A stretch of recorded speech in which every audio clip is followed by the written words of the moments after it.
Happy Tuesday. I'm excited. I think this is our first of what we hope is many podcasts that we plan to shoot. The name of our podcast is the Sports Business Playbook. In regards to our focus, we're going to highlight executives that we know well, inside and outside of pro sports. And our first guest with us today is Nick Szpur of the New York Mets. Really excited to have him with me today. But Nick, why don't you give us just a small introduction, a little background on yourself?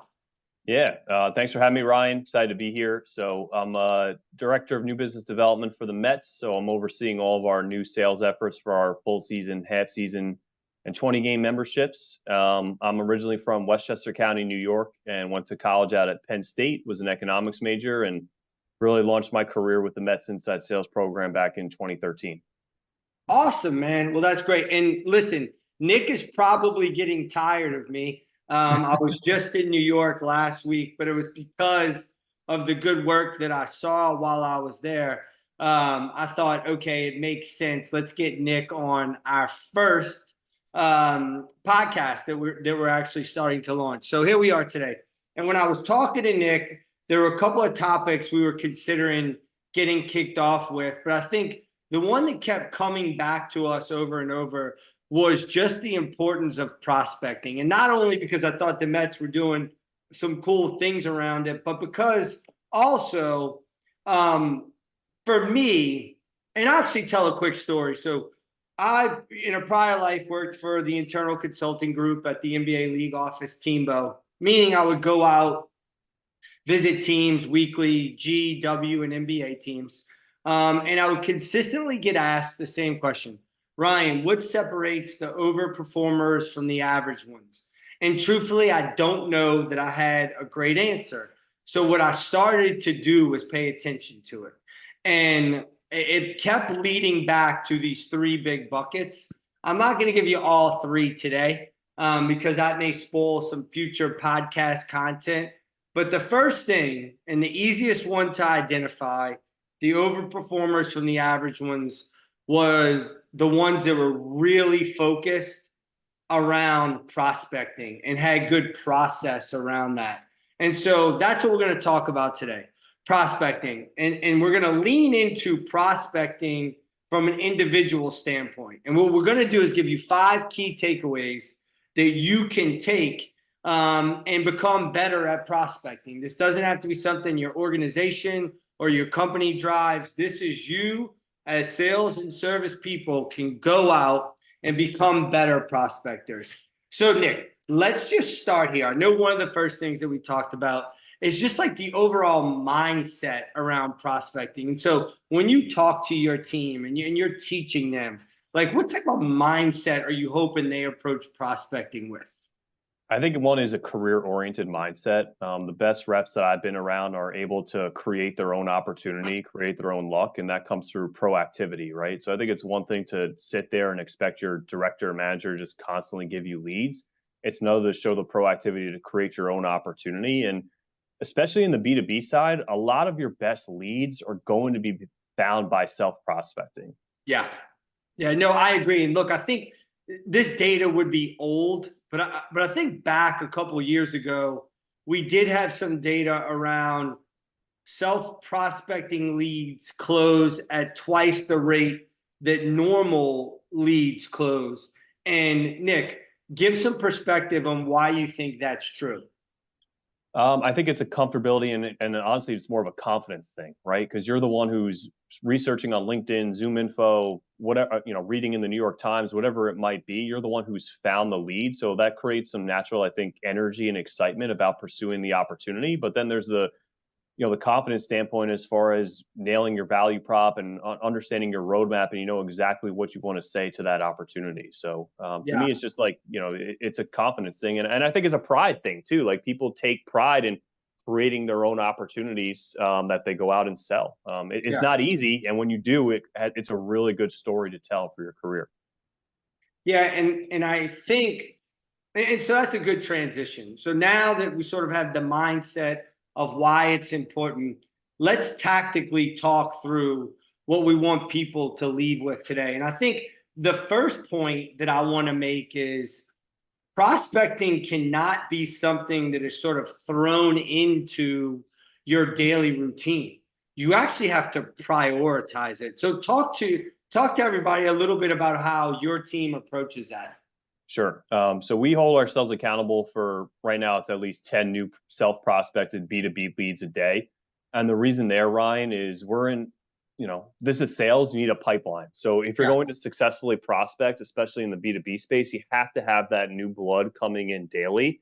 And you're only going to get there with the consistent accountability to do it every single day. So we prioritize it. It's on our call blocks. It's a KPI for us, honestly.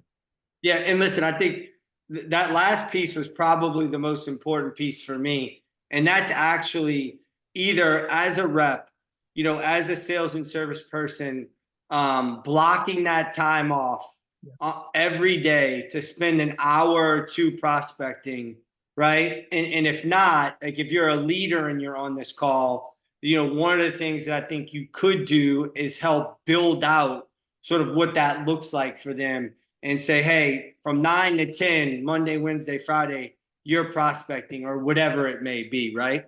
And, Yep. and Yeah, I think the we do that. second piece that you mentioned there is there's actually KPIs around it.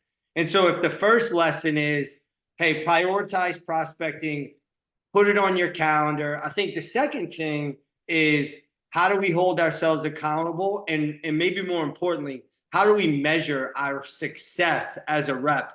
And like, what can I be doing to help ensure that I'm going to meet certain metrics?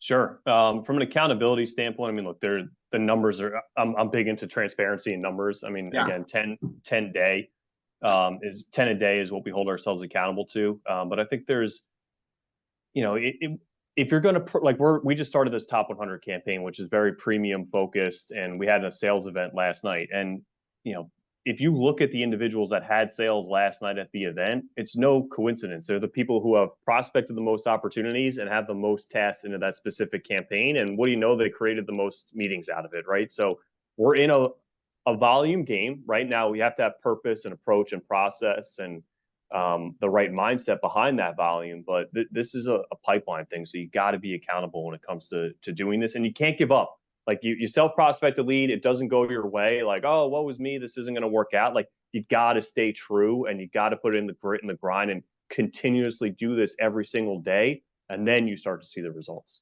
Yeah, listen, you're hitting all my points for me today, which is great, which is why I wanted to have you on. And the next point that I want to make for those listening is the importance of volume. I think that's the word that you used. And, I think there's a couple different ways to look at that, right? Now, we definitely would rather quality over just a ton of quantity, right? But Sure. to get quality, I think you have to cast a wide net, right? Yep. Meaning, I don't want you to have a bunch of leads that I don't think are really great leads, but I want you to look in a lot of different places to get leads. Like how do you and your team approach that? Well, I mean, we're in one of the biggest markets in the country, right? So we'll literally never run out of leads here. So I always say to my reps, like, what do you have to lose? You already haven't sold that prospect. So it's fun to diversify how you find opportunities. One of the tools that we use is ZoomInfo, right? So that's a pretty structured, strategic tool that a lot of sales teams have to help you prospect into companies.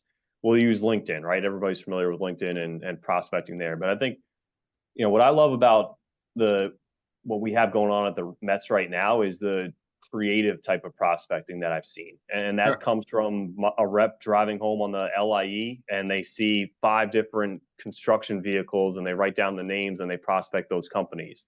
That comes from, I have a girl on my team actually booked a meeting today. She lives in Port Washington, Long Island. She on Google Maps typed in basically electrical contractors near me, saw all the red dots popped up and then started prospecting into those so that she basically wakes up, starts her day, and then she can immediately knock out a couple of meetings, right? So Yeah. Google Maps, your eyes and ears, and I think current events too, right? Like what's going on around you. one example here at Citi Field, you look across the street to my right, they're constructing the future NYCFC stadium. Ton of Sure. construction vehicles out there. One of my sales reps sold one of the construction companies that you see across the street. So, there's, I mean, I've seen people in here in New York that have sold people because they were standing online for pizza. Like you just never Sure. know. You got to Yeah. have that kind of fanatical prospecting hat on all the time. But you diversify a wide net. That's how you create a lot of new opportunities for yourself. Yeah, I think I've heard people use instead of ABC, ABP, right? Always be Yeah. prospecting. No, that's great. Listen, I think you mentioned a couple, right? Like whether that's like, like you said, passing, a sign on the interstate, Google Maps, Zoom info, newspapers, prospecting events. Like there's so much at the disposal of our reps. If they really want to get out and prospect, like they have the tools to do so. And so again, it kind of comes back to, and I think this was how we opened up the conversation a little bit. Like this is a career conversation, right? And so this is not necessarily if you're capable of being able to prospect. We know that. It's sort of like, what are you willing to do? How much effort are you willing to put into like being an expert at it, right? Yeah, and Ryan, one point I want to chime in there with, I'm huge into this. Like, if you're going to talk the talk one day, well, you better have walked the walk. And if you're Yeah. not being accountable to your own prospecting as a sales rep, if you're not diversifying your pipeline and how you prospect, and you don't understand what to look for, like one day, if you're serious about this career and you want to get into leadership, like you better have done these things, because one day you're going to have to preach, teach, and educate. And if you're not doing that, you're limiting yourself on opportunities, and a hiring manager is going to see through that when they're interviewing. Yeah, no, it's a great point. It's a great point. Okay, so we talked about, the importance of prioritizing prospecting, put it on your calendar. We talked about setting certain metrics for yourself to hold yourself accountable. We talked about casting a wide net. Yep. Now I want to get more on the targeted side. And I think now is a good time. Like this whole story that I want you to tell on this new sales campaign, it doesn't have everything to do with prospecting. Prospecting is a big piece, and we'll get to that. But I think it's such a cool campaign. So just kind of talk us through it and talk about this targeted approach that your reps are having as they go out and reach out to specific companies because of this campaign. Sure. So it's coined a top 100 campaign. We pull basically our top 100 locations that we want to focus on selling. So we establish that inventory first. C But now, locations, right, right? correct. Yeah. Seeing locations, yeah, premium areas throughout the ballpark. So what are we going to do? How are we going to get there? So one of the things I've learned through great leadership here at the Mets has been an industry analysis type approach, where you educate on a specific industry, right? So it's the pillars within an industry analysis that I really like to focus on are, who are we calling, why are we calling, where can we add value, how does that specific industry drive new business, what are key internal incentives, or what does the career chain look like, key different relationships that they have, Sure. and then we learn about these different themes, and what it does is I found that it gives the reps a lot of confidence when it comes time to prospecting and picking up on the phone, right? Because I think about, for me, like when I started with the Mets and I was in the premium sales ranks, like I didn't know anything about, say, investment banking, and that's an Yeah. enormous industry here at Citi Field. But our leadership team unpacked a really in-depth industry analysis around investment banking, what it is, how they make money, how they drive revenue, their key relationships. So you walk into these conversations and you walk into these meetings and you have a more of an understanding as to like speaking their language, really, and then Sure. layering in our experience as to how we can help make an impact there. So we'll get really targeted with an industry, and then we'll unpack the sales process within that industry. So if you're calling a specialty contractor, here are some of the value propositions that we can say to eventually drive a meeting. Yeah, and I think we talked about this too.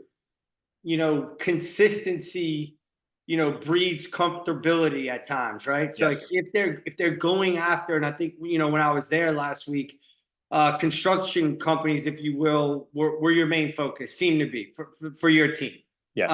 And they talked about navigating those conversations And again, this goes a little bit beyond prospecting now, but I just think it's unique when you sort of take this targeted approach at prospecting. Once you do get into meetings, once you do get on the phone with them, like it starts to create this more natural conversation because you know what you're going to hear, and I think like instead of bouncing back and forth from construction to investment banking, if you will, like Right. I really liked how y'all were so uber focused on construction companies because I thought it just had so many benefits. Yeah, and I think it's healthy for your staff culture within the campaign, right? Because everybody's rowing the boat in the same direction. They're all picking up similar leads, and then they can build off that, right? Because maybe they discover a new niche. They can educate their teammates around it. They hear a certain objection, they break it down. They learn something new about a specific architectural firm, right? So when you have everybody marching in the same direction, it creates just a good culture of learning because they're naturally going to feed off each other. It's kind of like in football if you're running the same offensive playbook, if you will. Yeah, sure. No, all that makes a ton of sense. And I think the last piece for us, is this theme around, you know, even if we're going after a specific industry, now can we go and get data specific to that company, right? And we did a lot of these exercises when I was with you and your team last week, just around the upfront research that Sure. you can be doing. And I think like on this just on a foundational level, here's an example, right? Like I was with one of your reps. We went to a website. You could see on the website that you could apply for a position on the homepage. Excuse me. That told us, this may be a company that's interested in or has been recruiting right now. And I think knowing that piece about them, seeing consistencies in an industry, or even using that to get meetings, I just thought it was like a really good tactic that I saw your people using. And I think what I heard from them is like, hey, I'm getting more meetings because I'm taking this different approach at prospecting and gathering more data about them. Yeah, and for those listening, honestly, massive credit to Ryan because that's one of the strategic things he brought to us as a sales trainer when he consulted with the Mets in my new business department. Because what the company's saying when you browse their website is basically, hey, like Yeah. this is important, right? Like Sure. the hiring example. I think to an example in a one-on-one I had with one of my reps, it was a design firm, and all over the firm was testimonials from different architectural firms. Well, that's where he started his question path when the company came down for a face-to-face tour. And what do you know? Those were critical relationships of the business that were worth millions and millions of dollars. So when it came time to recommending an experience that was a fit, he could go back to that initial discovery and research and hit home on those relationships with those architects. So that strategic thinking and finding those areas in which, again, like, hey, this is of interest, this is of focus, this is of value, and starting your question path there, because then you're helping them impact an area that's important to their business, and that they're basically saying we want assistance here. Yeah, no, it's a great point. So we'll put a bow on all this, and then I'll save some time for any comments from you at the end, Nick. But I think when we talk about the 5 things, just to recap one more time: one, prioritize prospecting, put it on your calendar. Two, set metrics that you can hold yourself accountable to. Yep. You're going to want to hit daily, weekly, maybe monthly metrics on bringing in new prospects. Cast a wide net. You can't always go fishing in the same lake.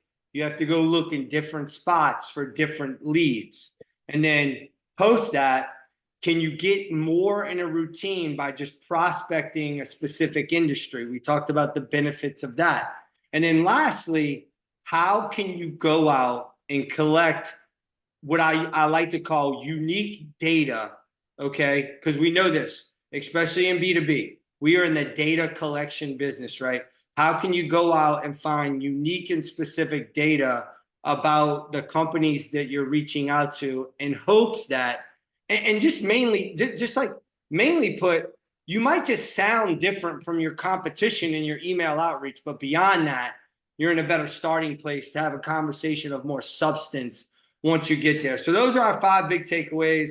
But any other advice or thoughts, Nick, or what would you tell your younger self with prospecting? Whatever you want to share with us. Yeah, I'll double down on the theme that we started off here today with, and that's just the mindset. And sales is a business in which everything is earned, nothing's given. And if you're serious about this from a career standpoint, like be proactive. Pick up a local newspaper, pick up LinkedIn, fire up the Zoom Info account as you're driving home on the highway. Read into your phone the different trucks that you see. The more proactivity you can have here, coupled with the accountability of doing it consistently, the bigger the pipeline, the bigger the sales, the bigger the revenue, and eventually the bigger the stories that you can talk through as examples for when you want to move up into whatever position is high-end selling or more of that leadership role. Yeah, no, thanks, Nick. And look, I just want to leave everybody with this. Nick doesn't just talk the talk, he walks the walk. Like, I was there last week, an outside consultant trainer, if you will. I certainly got a ton of time with your team, but every morning I was there, you were leading training around some of these areas that your team, I could see, they were really receptive to. This was preparing them for their day. So the lessons that Nick is talking about, he lives them on a daily basis. And there's a strategy around how you train and teach your team. And so it was really impressive and really great to see. Thank you so much for your time today. I know you're in New York, y'all are really busy, so I'm not going to keep you any longer, but would love to have you back on the podcast at some time. But, really appreciate you being here. Anytime, Ryan. Thanks very much. It was fun. Thanks, Nick.